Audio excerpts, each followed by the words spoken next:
Brows are an enduring trend and big business if you get your waxing technique right. Today we have Lydia Jordan, founder and CEO of Lycon, who is going to take us through her expert techniques on how to achieve the perfect arch. Hi Lydia. Hi Sally. So getting the technique, the perfect brow shape right is a bit tricky. How do we get the technique right? Look, it can be tricky, but it can be so easy. Primarily, it's very important to really observe what the client has. And I prefer to go as much as possible with the natural shape. Right. But there are certain rules, and they are about going from the corner of the nose through the corner of the eye, just like on the side, and that's where the brow should end here in the middle.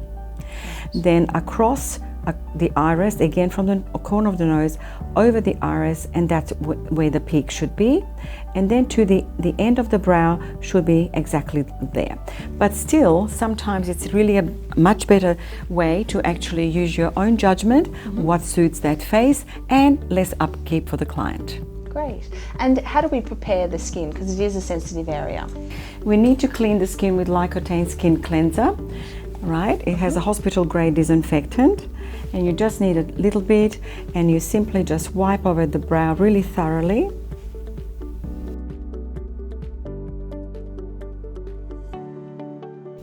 And then you need to apply some pre-waxing oil.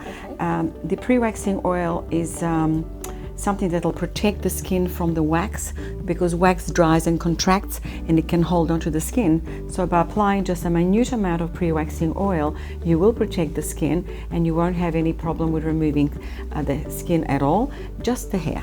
Fantastic. Now we have our lovely model Gina here today, who just needs a little bit of a tidy up on her brows. Can you take us through what you would do? Okay, so I prefer to use a cuticle stick.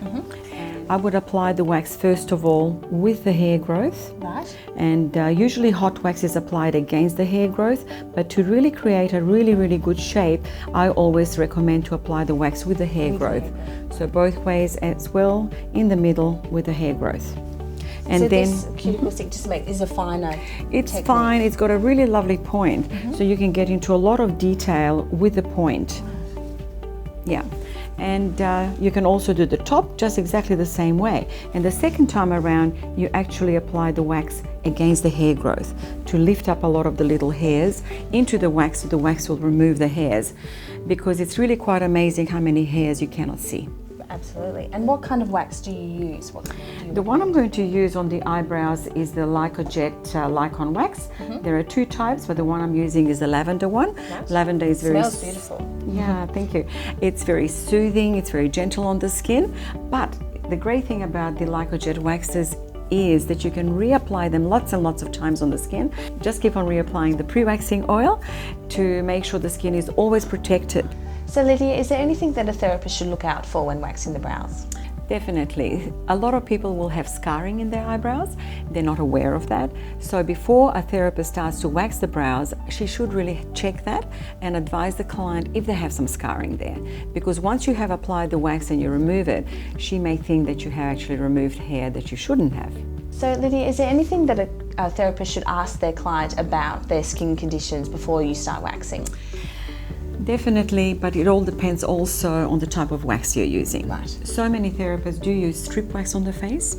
I don't recommend strip wax on the face. I only recommend a hot wax on the face. With the pre-waxing oil, you don't have any problems at all. And you don't have to ask the client if there's a problem. Okay.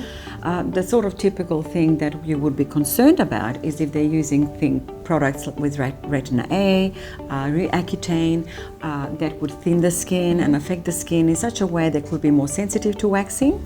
But with Lycon hot waxes and the pre-waxing oil, you don't have to worry. It's totally safe. Wow, that's fantastic. And what other areas on the body can you use this wax for?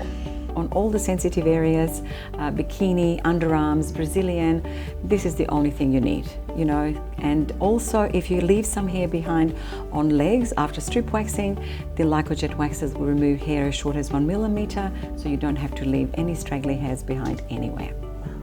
Fantastic. And just at the end of the brow treatment, do you need to do any tweezing? Generally not.